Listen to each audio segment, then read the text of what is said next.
小相公，选我当老婆吧。虽然我年纪大点儿，但是会疼人。看过1、2两季的义父们都知道，身为兵王的我，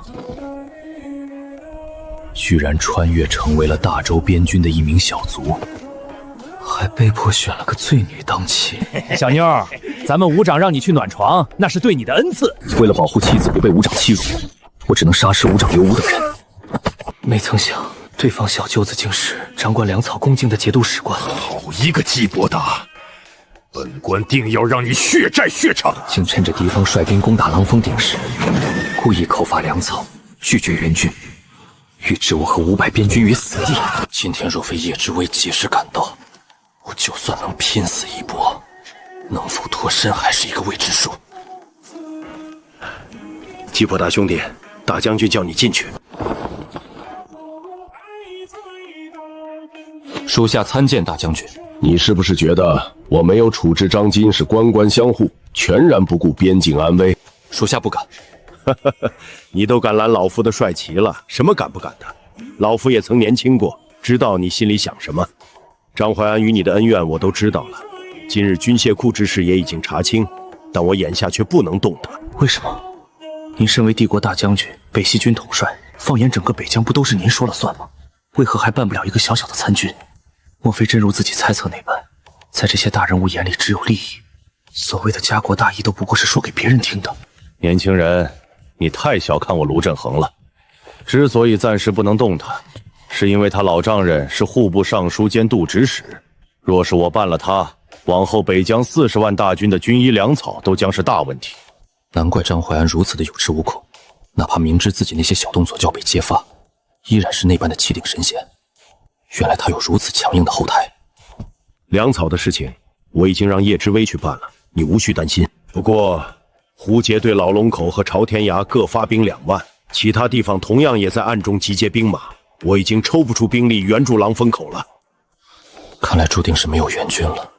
狼风口500兄弟还在等着自己，成千上万百姓的生死存亡牵系自己一人身上，自己若现在回去，该怎么跟他们交代？又该如何对自己交代？大将军，狼营口有多重要，想必不用我多言。若是被胡贼军死则死矣，可数百里疆土和成千上万的百姓都将被胡战铁骑踏碎。给我站着！堂堂7尺男儿，跪天跪地跪天子跪父母，唯独不能对权势下跪。我北疆边军骨头比铁硬，哪怕站着死也不跪着生。我比你更清楚狼风口的重要性，但狼风口至少有险可据。你可知北疆有多少地方是一马平川？一旦开战，那都是要用将士们的身体去筑墙，以此来抵挡胡杰铁骑的。大将军，属下有个办法，或许可解狼风口之急。之威，如今北疆大营还有多少可用之兵？你应该比我更清楚。而这些兵力，不到万不得已，是绝不能动用的。属下明白，但大将军别忘了，我们还有一支队伍。哦，还有哪支队伍？死字营。我确实忽略了这支队伍啊。不过死字营之中基本都是被打入奴籍的罪人，更是不乏从各地发配而来的死囚。北疆死字营足有3000余人。平时死字营军奴大多都在从事劳作，或是修补城墙，或是搬运物资，而且大多数时候都是吃不饱的，过着苟延残喘的日子。最主要的是，一旦开战，这些军奴就会被派往战场充当炮灰，往往攻城战便是这些军奴最先上，也算是让这些戴罪之人发挥最后一点作用。可这些军奴一旦脱离了北疆大营，就等同于离开了牢笼，谁还能管住他们？不行，死字营之中不乏穷凶极恶之仆，一旦脱困，恐出祸患。大将军，我能管束他们。你可知道，死字营中都是些什么人？你拿什么管束？属下愿以项上人头立下军令状。你可知军中无戏言？属下知道，不过属下有几点请求，请大将军准许。说吧。恭喜姬校尉，此次若无先生不助，别说援军，估计连1粒军粮都看不到。我代表狼营口500兄弟，谢过先生。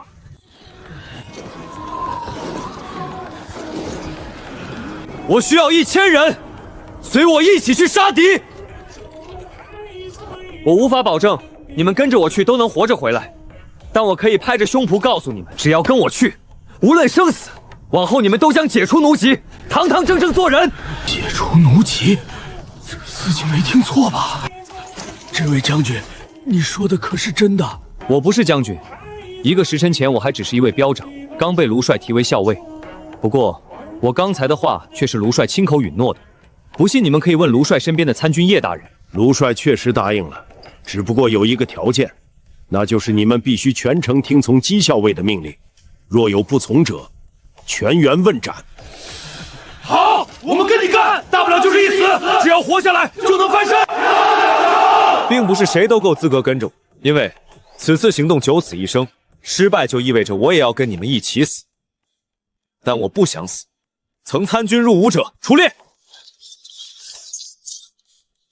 能骑马射箭者出列。被选中的别急着高兴，因为你们明天就有可能会死。没选中的也不要觉得失望，你们以后还有机会。人已经选出来了，战马和兵甲我已经让人去武库点取了，很快就能送过来。叶先生今日之恩，姬伯达没齿难忘。若我还能活下来的话，定当报答。昨晚我跟你说，我曾学过算卦，真不是诓你。我看你面相，绝非短命之人。我等你凯旋的消息。粮草的事情就有劳叶先生了。放心，你们先行一步，粮草随后就到。记住，从现在开始，你们便是一名战兵。此次出战，既是杀敌，也是正命。是。曾在军中担任过标长乃至以上职位者出列。启禀大人，属下萧京寒曾在南系军中任校尉，属下周定山曾任幽州军标长，属下顾长风曾任北疆云州军斥头校尉，属下裴昭曾在神都任禁军都尉。没想到这死字印之中竟然卧虎藏龙。从现在起，我任你们为标长，各统领100人队伍。这就直接当标长了？不用惊讶，我让你们当标长，是对你们的信任和对你们能力的肯定。有什么本事都使出来。要是觉得自己当不了这个标长，趁早让位置。明白。已经整整2天了，可敌军却始终没有发动进攻。校尉大人，这霍苍狼围而不攻，到底想干什么？我也不清楚。本以为霍苍狼是不是知道狼风口快断粮了，想要以此耗死我们。但是快断粮的消息只有几名标长知道，就连到附近适时村落购粮的士兵也不知道内情。胡杰人要开始进攻了，全军备战！滚石，放原木。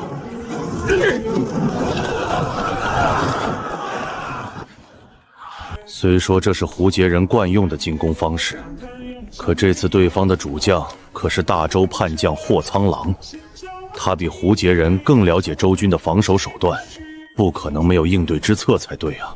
现在10分钟换防，将城墙上的乙标和丙标换下去休整，将正在休整的丁标和乙标派上来。注意隐蔽，敌军有投石车。狼风口之外那条峡谷河道崎岖狭窄，照理说投石车根本运不进来，但现在投石车确确实实出现在了狼风口外，而且还不止1架。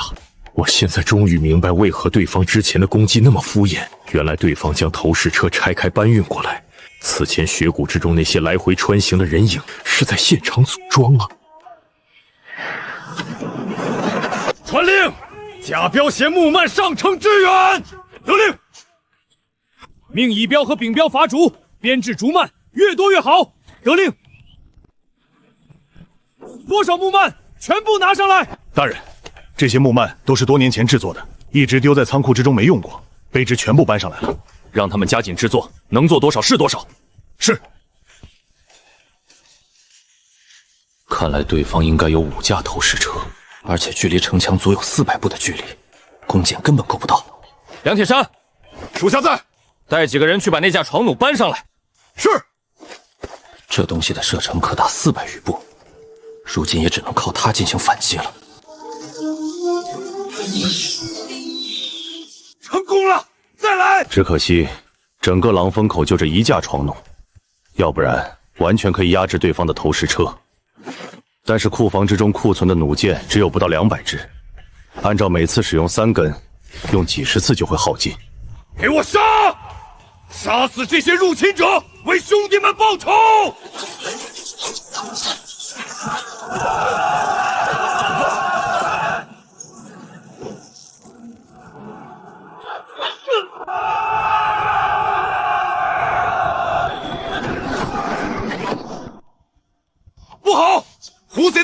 拉上来了，快取火油！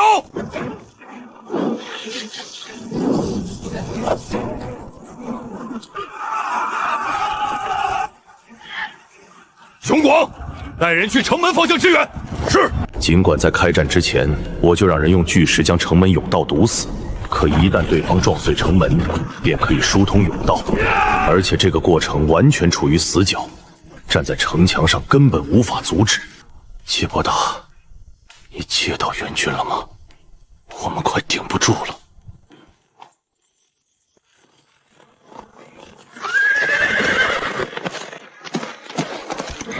校尉大人，这样急行军，很多人都吃不消了，而且就算人能坚持，战马也受不了。校尉大人，非是卑职贪生怕死，而是为大局着想。吾辈身为将士，就算是死，也要死在冲锋的路上。有谁熟悉地形？马上来见我！校尉大人，属下之前本就是北疆边军，来过这一带。可知哪里适合休整？东南方向20里，有一片胡庸林。带路。此地距离狼风口还有多远？大约200里。休整到申时开朗，亥时之前，必须赶到狼风口外。届时会有一场生死之战，我会分出一标兵力，负责烧毁敌军粮草，其余人随我一起从后方直扑大营，打对方一个措手不及。机会稍纵即逝，我不希望出现任何变数。明白。谁让你们生火的？校尉大人，实在是太冷了，我们都快冻僵了，所以。谁的兵？回禀校尉大人，是我的兵。还记得出发前我说过什么吗？违反军令者斩。你自己处理吧。若有下次，全标皆斩。标长，别杀我们，我们再也不敢了。你们可曾听过军令如山？挖个坑埋了吧，记得多放些树叶，免得他们冷。标长，东面发现一支骑兵小队，朝着这边而来，是周人还是胡杰人？太远了，看不清。其他人原地隐蔽，萧金寒带几个人跟我来。是胡军人。你确定？确定。准备战斗，等对方进入100步范围再放箭，放倒之后迅速扑上去，以最快的速度解决战斗。用我的剑。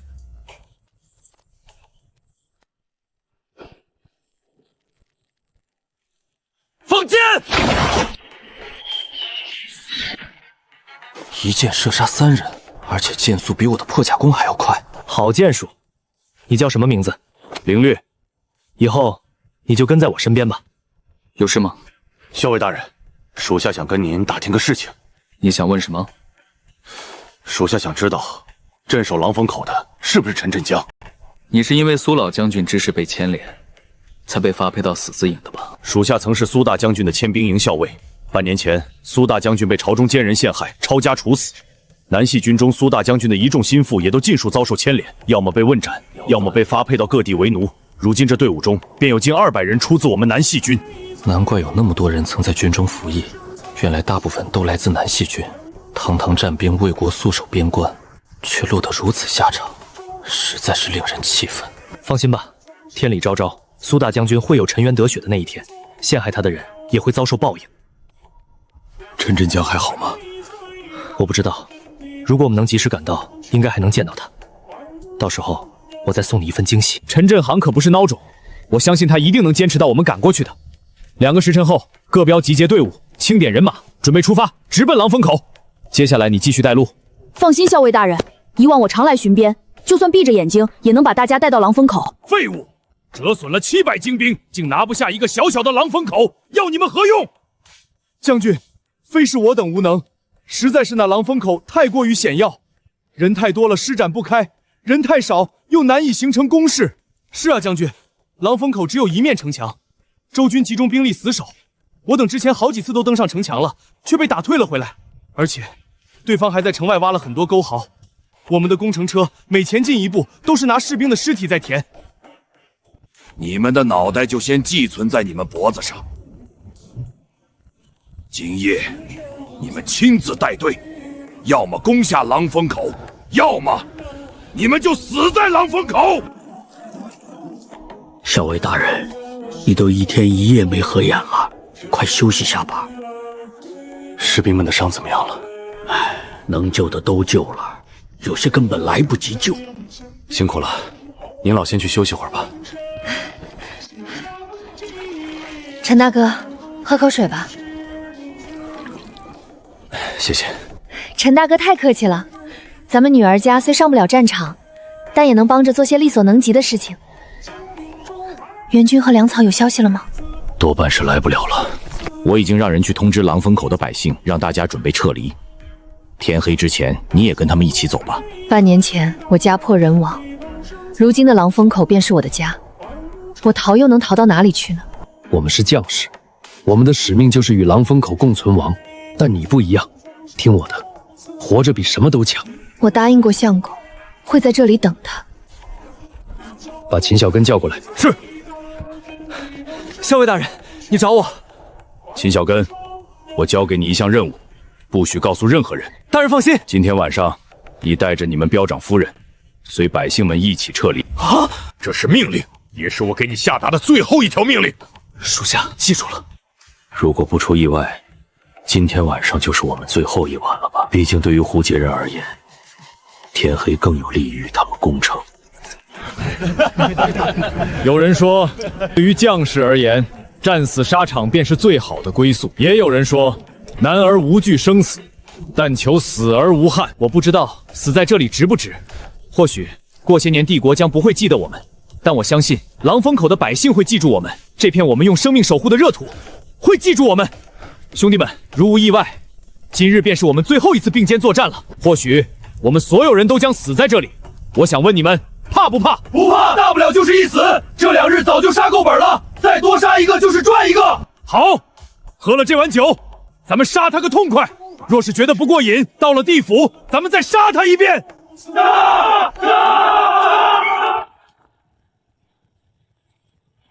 将军，周军为何士气如此高昂？莫非是援军到了？哪有什么援军，不过是走投无路之下，准备做困兽之斗罢了。勇士们，今夜之后，狼风口注定要易主，杀进去，战功、女人、银子都是你们的。你们若活下来，将享尽荣华富贵，子孙后代衣食无忧；你们若战死，你们的名字都将被铭刻在功勋碑上。你们的部落将因为你们而被可汗奖赏，整个草原都将视你们为英雄。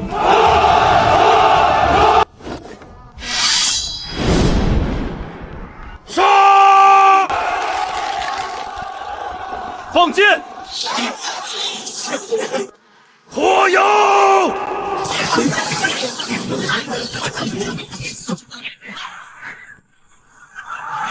投石车准备！今天就算是把狼风口轰平，也要攻下来！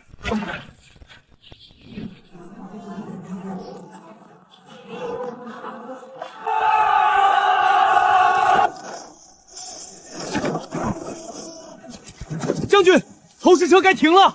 将军，这样下去，咱们自己人也会被投石车砸死的。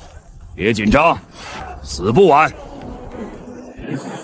用2000精兵换狼风口，怎么算都是值得的。督战队压上去，谁敢后退，杀无赦！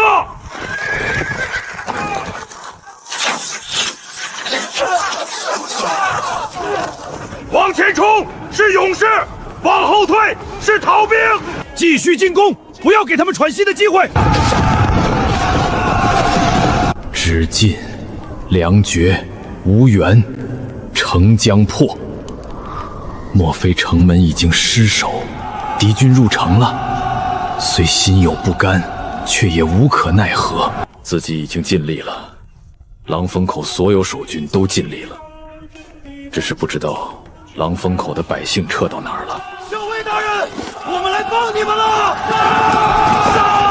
杀光这些侵略者！这些老百姓竟然没有撤离，难道他们不知道留下来就意味着要死在胡杰人的屠刀之下吗？给我顶住！不过是一群刀都拿不稳的乌合之众，怕什么？告诉突满，去取陈振恒的性命！顶住！反击！秦小根，我不是让你护送大家撤离吗？校尉大人，他们谁也不肯走，我劝不动啊。陈校尉，你就别怪他了，是我们自己要来的。你们守护我们这么多年，也是时候让我们出一份力了。是啊，校尉大人，狼风口是我们的家，若狼风口失守，我们又能逃到哪儿去？校尉大人，我们虽然不是军人，可也要让这些侵略者知道大周男儿的血性。若大周边军皆如此，若大周百姓皆如此，何惧四方强敌？校尉大人，你快看，那是胡杰的军营，怎么会起火了？莫非大牛，记得我跟你说的话吗？校尉在哪儿，旗在哪儿，人在旗在，人死旗不倒。将军，不好了，敌军偷袭大营。哪儿来的敌军？多少人？打什么旗？属下也不知道啊。对方忽然自黑暗中杀出，约莫在1000人自受，挂一面白帆。传令，后军变前军，列阵御敌。快列阵！是彪长，他真的带援军来了。不畏死者，可求生。不要乱，给我稳住！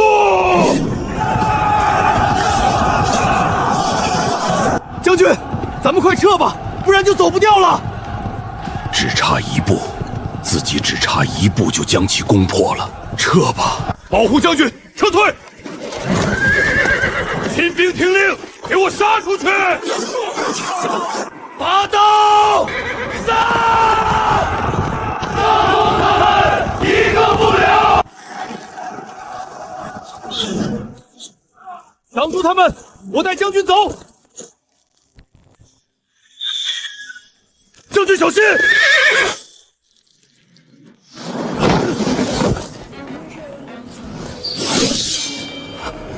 别追了，先解决战斗。狼风口守住了！太好了！胜了，我们胜利了！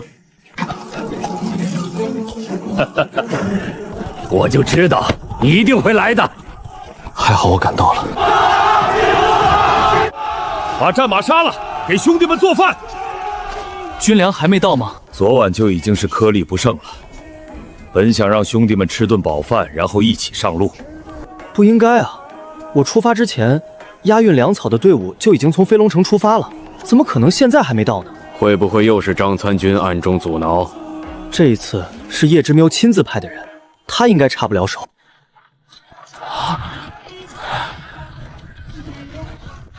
陈校尉，我是节度府运粮官郑远，第一批军粮已经到了。3日前叶先生便已经派你们出发，为何粮草现在才到？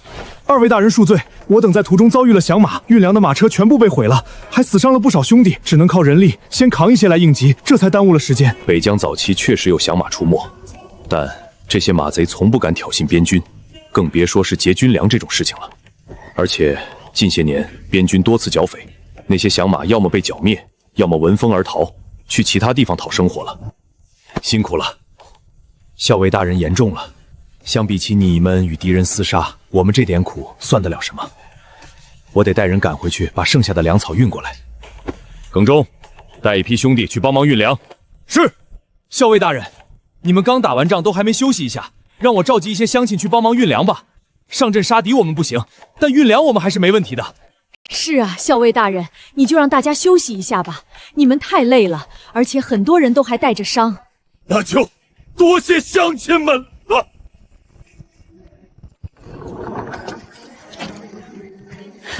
相公，别哭，我这不是回来了吗？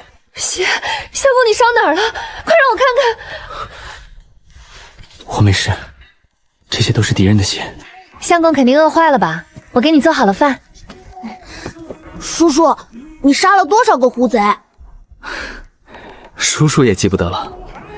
你跟婶婶在家有没有害怕呀？小石头不怕，小石头可勇敢了。这2日我去救助伤员，小石头全程帮我打下手呢。小石头真棒。我睡了多久？现在午时刚过，相公都睡了1天1夜了。相公，你没事吧？没事，睡太久了，有些晕。校尉大人呢？他去城墙上了。这么早就醒了？睡不着，闭上眼睛就是喊杀声，做梦都是兄弟们倒在血泊中的惨烈场景。能想象当时的战斗有多惨烈，2日3夜的鏖战，换谁都会精神崩溃。这一仗折了多少弟兄？刚刚才统计出来，战死213人，68人终身残疾，54人失去战力，剩下的160多人个个带伤。朱烈死了，与丙彪仅剩的20多人被敌人的铁骑踩得尸骨无存，只找到一些盔甲残片。熊广死了，被人用长枪钉死在那里，一直到鲜血流尽。战争是开启邪恶的一个钥匙，锁校即开就注定要死人，将士、百姓皆是无辜者。校尉大人，胡杰人留在城外的粮草军械，我带人全部运回来了。我跟陈校尉等你很久了。老七，不认识我了？三哥，三哥，真的是你，你还活着，太好了！三哥，你怎么变成这样？其他兄弟呢？你可知他们的下落？大哥和六弟当场被斩首，二哥下落不明。我与其他几位兄弟被抓入大牢之后，便彻底没联系。该死！刚刚你说去城外把胡绝人的粮草军械搬回来了。哈哈，对啊，胡杰人留下的粮食可不少，还有许多活牛羊，今晚可以给兄弟们改善一下伙食了。前晚你们不是已经把胡杰人的粮草给烧了吗？当时的大火烧红了半边天，我在城墙上可是看得清清楚楚。原本的计划确实是烧掉敌军粮草，以断其后路。不过回头一想，若是能救下狼风口，这些粮草物资都会成为我们的战利品。反之，若是输了，烧了他们的粮草，只会让他们破关之后掠别得更加凶狠。所以，最终我只是让周定山带一标兵力焚烧了几座空帐，其目的是让敌军感到恐慌。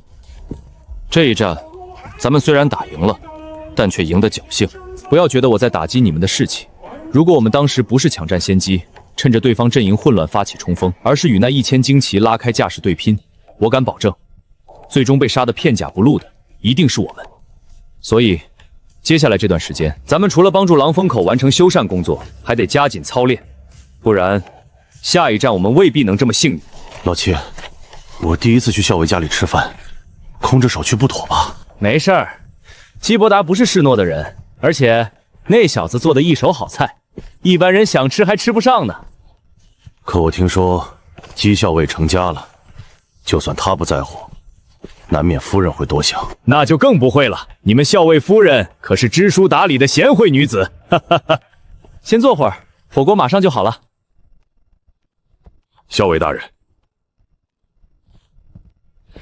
这里不是军营，更何况大家都不是外人，不用那么拘谨。相公，是客人到了吗？属下萧清浩，见过夫人。三哥，真的是你吗？小离，小离，真的是你！老秦，你咋不早点告诉我？这不准备给你一份惊喜吗？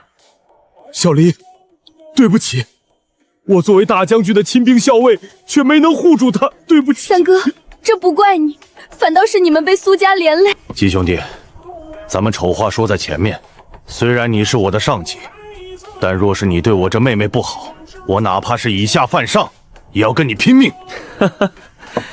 你这话，陈都尉早就说过了。这半年来，我一直在暗中调查，奈何我身处狼风口，加之力量有限，也只是查到了一些蛛丝马迹。老七，你查到了什么？大将军被害，归根点底是功高震主，家南疆战乱已彻底平定，他的存在只会让那位如坐针毡。原本陛下的意思是收回大将军的兵符，让他解甲归安，享晚年。可消息传出之后，曾经被大将军打压的那些人却嗅到了一丝机会，想要借助陛下的手彻底除掉大将军。那些人借助陛下的猜疑，在背后推波助澜，构陷一些子虚乌有的所谓证据。相比之下，这些人才更该死。可是那千面义不仅是他，偌大的朝堂之上，有近半数人都巴不得苏家军土崩瓦解。事后我也怀疑苏家军里是不是出了内鬼。起初我也只是猜测，但我越想越觉得可能性很大。给大将军定的罪名中，有几条都涉及南细军机密，除非是苏家军的核心成员，否则根本接触不到。而且之后朝廷派人轻而易举便接管苏家军，若没有人从中配合，绝不可能那么顺利。想要给大将军翻案，仅凭你我二人，根本没希望。别忘了，还有我们。对，还有我们。非是我长他人志气，大将军执掌南细军，可在皇权面前依然是如此渺小，一道圣旨便让他入宫受缚。是啊，强如大将军在皇权面前依旧如此，我们想要报仇又谈何容易？那是因为苏大将军还不够强。虽然南细军被称之为苏家军，但你们二位心里很清楚，苏大将军到底有没有彻底掌握这支军团。虽然大将军是南细军主帅，但军中依然存在不少派系，而且不少中层将领都是朝中重臣送进来镀金的子嗣。此外，那些世家豪门也都想方设法将家族侨主往南细军送，以此磨砺资历。如果整个南细军上下都是铁板一块，为大将军之命是从，就算当今陛下想要动他，也得掂量掂量。当然，仅仅是军队还不够，还得在朝中扶植自己的人。就算不能左右朝堂局势，也得时刻了解朝堂之上的风吹草动。除此之外，还得在商贾领域积累足够的财富，不能让别人用军饷粮草来卡脖子。你该不会是……我对当皇帝没兴趣，除非什么？除非我娘子想当皇后。告辞。怎么了？相公，你对小丽太好了，小丽这辈子都无法报答。那就现在好好报答。小石头在呢？已经睡了。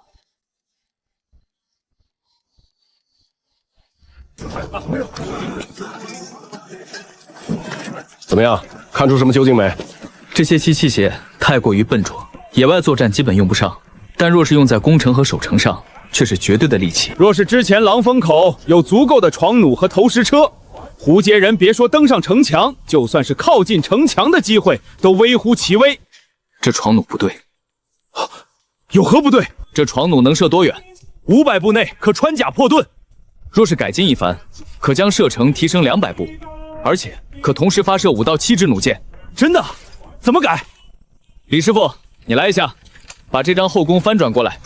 纪校尉，你确定要把后宫翻转过来？这床弩之所以能射500步，正是因为这3张弓力叠加在一起。要是把后宫翻转过来，岂不是与前宫和主宫相互拉扯？你确定能行？试试不就知道了。来，你们两个过来搭把手。纪少尉，恕小人多嘴。小人干木匠活几十年，这东西一看就不是那么回事儿。您这不是为难我吗？搬到城墙上试试吧。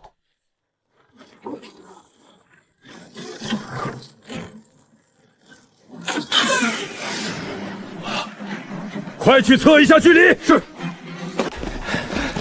启禀校尉大人，720步。啊，纪校尉，这是怎么回事？将后弓反过来，可以让弓弦拉得更饱满，虚力自然也就更大。此外，在射出弩箭的瞬间，弩箭先是依靠主弓和前弓的力量送出，可就在这2张弓的力量消减殆尽之时，反装的后弓开始发力，等同于第2次将力量传递到弩箭之上。这也是你从古籍上看到的？确实是在古籍上看到的。你就继续编吧。那你说这弩叫什么名字？你还别说，这次真有记载。这弩叫3弓床弩，又名8牛弩。我看是你现起的吧？不过这名字还真不错。那几架投石车也有一些弊端，如果加以改进，精度和射程都会有很大程度的提升。这个改动较大，一时半会儿说不清楚，而且我就算说清楚了，估计大家也做不出来。这样吧，我干脆把图纸画出来，大家照着做就行了。来人，笔墨伺候。各位师傅，就按照这个做吧。如果遇到问题，再请教姬校尉。见过2位大人。情况怎么样？彪长找到那群劫粮的响马了，就在30里之外。不过看他们使用的兵器和行为动作，并不像响马，反倒是像什么？像边军。虽然绿林响马屡禁不止，但马贼不是傻子，怎么会在边军眼皮子底下活动？更何况北疆边境本就贫乏，没什么可抢的。但凡脑子正常，都会换一个相对富弱的地方活动。对方多少人？那群马贼住在一座土堡中，人数在40-50人左右。你去告诉萧景寒，点50名老卒随我走。是。你准备干掉他们？如果他们是普通响马，就算没有滥杀无辜，但也定然是侵扰百姓、打家劫舍，本就该杀。如果是边军，那就更该杀。你有没有想过，这件事情的背后会不会有张怀安的影子？我与他反正都撕破脸了，正所谓来而不往非礼也，也该让他知道，我姬某人不是他可以随意拿捏的。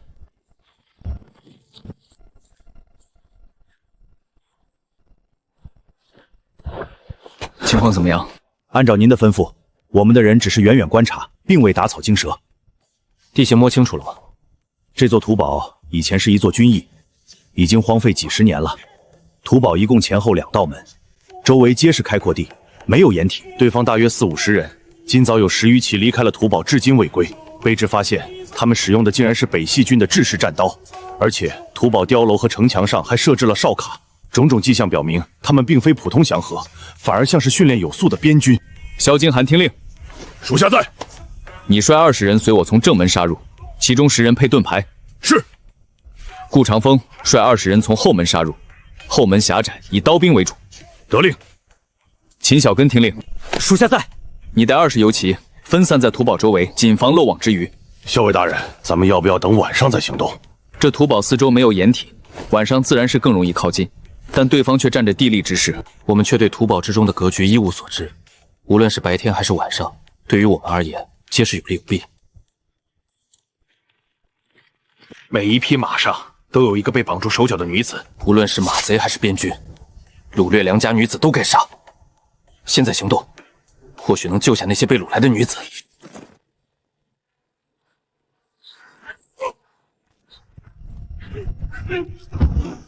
列阵！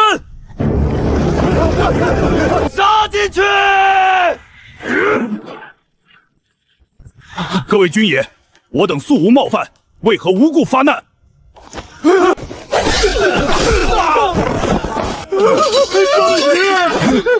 你带人仔细搜查。是。我再问一遍，谁是当家的？回禀军爷，当家的已经跑了。放心，他跑不掉的。那说说你吧。我就是一个小瘪三儿，为了讨口饭吃，逼不得已才做了响马。军爷饶命啊！你可不是小瘪三，你是一名边军。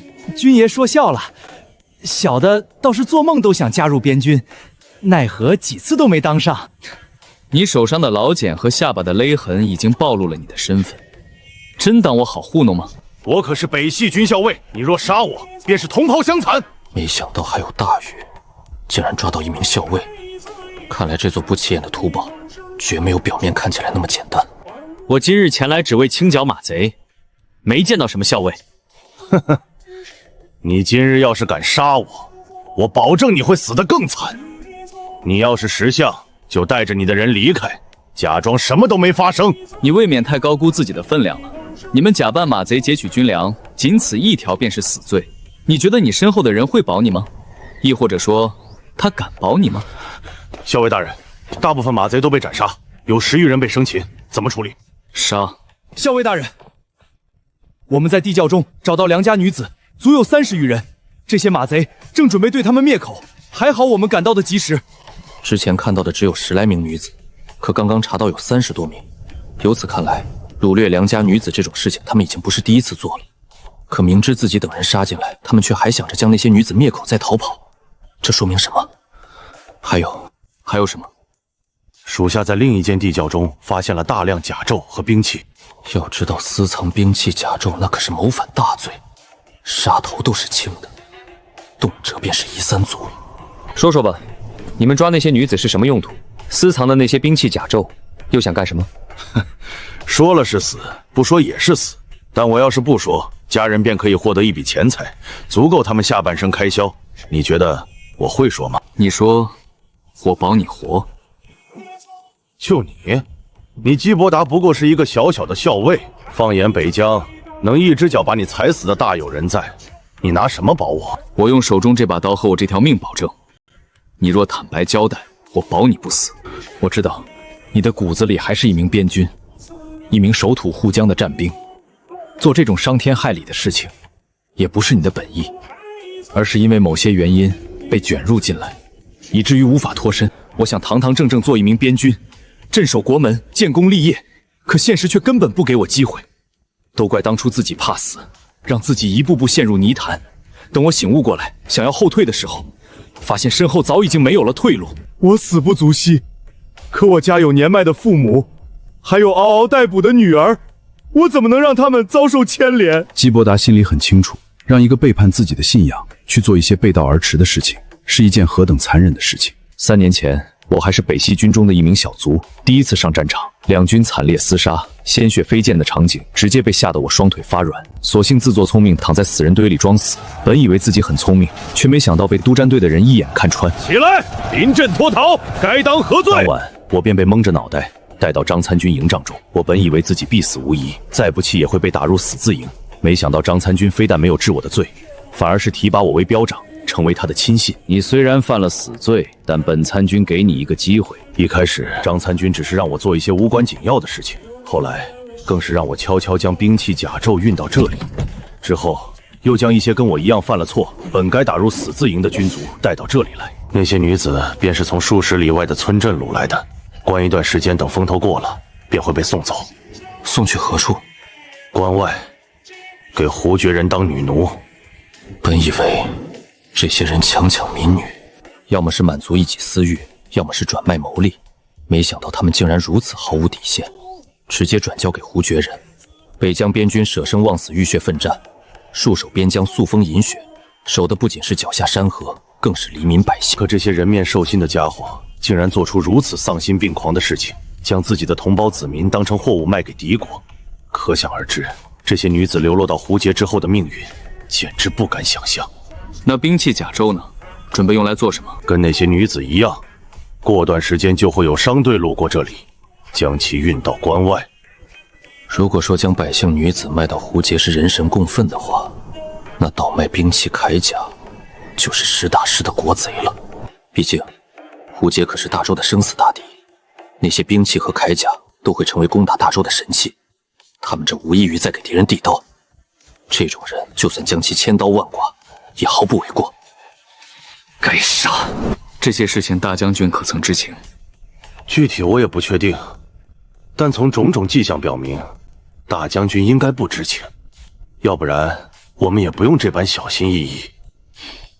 那你觉得参与这些事情的高层还有谁？这一点我确实留意过，但我的身份能接触到的机密很少，只知道在张参军背后还有一位手握实权的大人物，至于具体是谁就不得而知了。我不相信仅凭张怀安这个参军便能运作全场，总有一日我会与他们一一清算。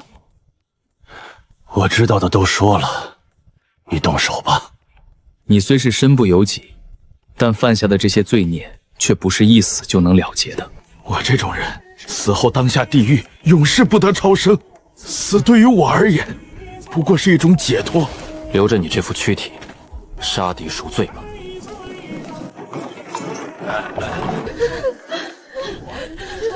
校尉大人，刚刚已经问过了，这些女子都是周围村落的人，最远的有将近50里。给他们配发口粮，然后送回家。拜见将军，谢将军救命之恩。大家不必多礼，我不是什么将军。我们准备收兵回营了，不能带着你们回军营。如果你们想回家，我会让人给你们派发口粮，然后送你们回家去。将军，我们的亲人都死在马贼手中，我们早已是无家可归了。那些人定然是害怕让事情败露，所以在掳走他们的同时，还将其家人杀害，真是罪不容诛。眼下我虽然将他们解救出来，但如何安置却是一大难题。如果将他们放回去，没有家人的庇护，他们这样的弱女子根本没有生存能力。而且一旦将他们放回去，我这次行动也会暴露不说，他们还有被灭口的风险。如果你们愿意，我会给你们安排吃住，条件是你们得干活。将军说的是真的吗？将军放心，只要有饭吃，我们一定卖力干活，绝不偷懒。校尉大人，这些女子干不了什么重活，而且除了漠北的死字营之外，是不允许平民进入军营的。放心吧，我自有打算。秦小根到，会骑马的把马分给他们，不会骑马的去坐马车回狼风口。是。慢慢吃，饭有的是。这些天杀的，贩卖人口、倒卖军械，这任何一条都足以让他们掉10次脑袋。难怪这些年北西宣军接连失利，难怪胡杰人的兵器在短短几10年内便赶快大周。原来是有这么一群国贼在给敌人递刀。据盘问得知，这种事情已经持续好几年了，可一直没有被发现。这背后绝对有一个巨大的团体，而张怀安不过是被推在明面上的人而已。此事关乎北西军的生死存亡，必须尽快禀报大将军，不可妄动。如今我们不知道北西军高层有哪些人参与到其中，如果贸然前去，说不定还没见到大将军，便已经被人给拿下了。2位校尉大人，节度府参军叶大人来了，机会来了。属下陈振江见过叶大人，属下姬伯达见过叶大人。一路紧赶慢赶，总算是在天黑前赶到了。好小子，我果真是没看错你，你也没让大将军失望。还得感谢叶大人，若不是你力拒，我连一兵一卒都带不走。说好的请我喝酒，今儿个你可别想赖账。大人说笑了，今晚酒管够。当初有人说你陈振香的手只会捏笔杆子，我第一个不信。事实证明，你陈振香的手不仅拿得了笔杆子，也握得住战刀。500兵卒对抗3000精兵的猛攻，血战2天3夜，死守狼风口。你陈振航给吾辈书生打了个样。大人过誉了，属下不过是恪守本分而已。若非叶大人鼎力相助，帮姬伯达借来援兵，最终的结果只能说500兵卒战至最后一滴血，胡解铁骑攻破狼风口，马踏国门，屠戮百姓，辛苦了。大将军令，狼风口校尉陈振江守关有功，封6品都尉，赏银3000两，继续镇守狼风口。狼风口所有守军论功行赏。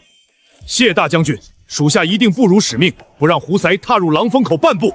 大将军让我告诉你，很快就会为狼风口补充兵力，而且你也要做好调离狼风口的准备。毕竟堂堂都尉，若是一直让你统领这500步卒守在狼风口，未免太屈才了。看来陈校尉距离那身将军甲不远了。哈哈哈。姬伯达，此前大将军已经破格提你为校尉，这次就没有封赏。不过，大将军有一道军令给你。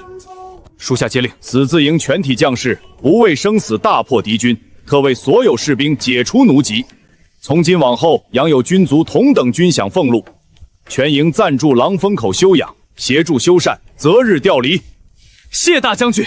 即日起，死字营自成一营，由姬伯达统帅，望其不负天恩，戍守边疆，奋勇杀敌。死字营上下定不负大将军嘱托。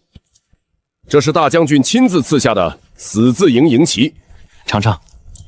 好小子，你这手艺去风雪楼掌校都绰绰有余了。叶大人，你尝尝这酒。没想到这世间竟有如此美酒，为何我以往从未见过？这是属下自己酿的酒，叶大人若是喜欢，回头我送你几坛带回去。实话说，你要是送其他东西，我定然不会收。可这酒，我实在是拒绝不了啊！哈哈哈，姬兄弟，这是我这辈子喝过最好喝的酒了。不知这酒叫什么名字？还不曾起名。若先生愿赐名，那定是这酒的荣幸。不，能给此等绝世佳业冠名，那是我叶某人的荣幸才对。入口之时，如凶猛如群狼出动，肆意撕咬猎物。我看就叫它狼血如何？好名字，如此霸道的名字，也只有这般烈酒才能配得上。我边军男儿当饮此烈酒。叶先生觉得，这狼血若在市面上出售，定价多少合适？普通米酒约莫30文钱一斤，10里香卖1两银子一斤。这酒比10里香好了太多，卖3、5两银子完全不在话下。怎么，你想做酒水生意？不瞒叶先生，原本我酿酒只是自己个儿喝的，但今日剿灭了一群响马，解救了一群良家女子，他们皆是无家可归之人，便想着是否能开个酒坊，为他们谋一份生计。响马在何处剿灭的？30练外的土堡。不可能，多年前北疆境内数百里的匪患便被清剿干净，绝不可能有响马的存在。叶大人，卑职亲自带人去剿灭的，共50余名马贼。之前你派给狼风口的军粮，便是被他们所劫。你难道不知道？什么？军粮被劫？就在你带人离开漠北大赵之后，大将军便派我去边境查看布防情况。此后又接到大将军的命令，让我来狼风口督察战功，根本不知道军粮被劫之事。他们不仅劫军粮，还滥杀百姓，贩卖女子。在土堡的地窖中，我们还搜到一批兵器和甲胄。季伯达，你说的都是真的？大人，随我前去的60多名士兵皆可作证，卑职所说的每一个字都是真的。这哪里是什么响马，分明是兵匪勾结，甚至那些所谓的响马本就是边军。先生猜得不错，那些马贼绝大多数都是边军，他们掳掠这些女子以及盗取的那些甲胄，最终都会被运往关外，卖给胡羯人。千刀万剐的贼子，你可知道他们背后之人是谁？以叶先生的睿智，想必已经猜到大概了。张怀安，我从马贼口中只问出了他，但我相信他一个人是不可能完成如此大规模的走私贩卖的。此事关乎重大，你务必给手下人交代，切不可走漏风声。我回去之后，第一时间禀报大将军。先生放心，回来的路上，卑职便已经给他们下达了封口令，绝不会走漏风声。有劳叶先生了。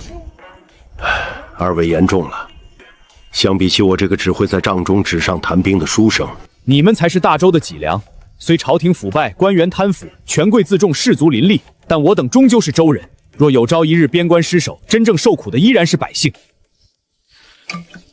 季兄弟，我有几句话想跟你说。愿听先生教诲。教诲不敢当，只是有几句肺腑之言。这是大将军的意思。你是个聪明人，应该明白看破不说破的道理。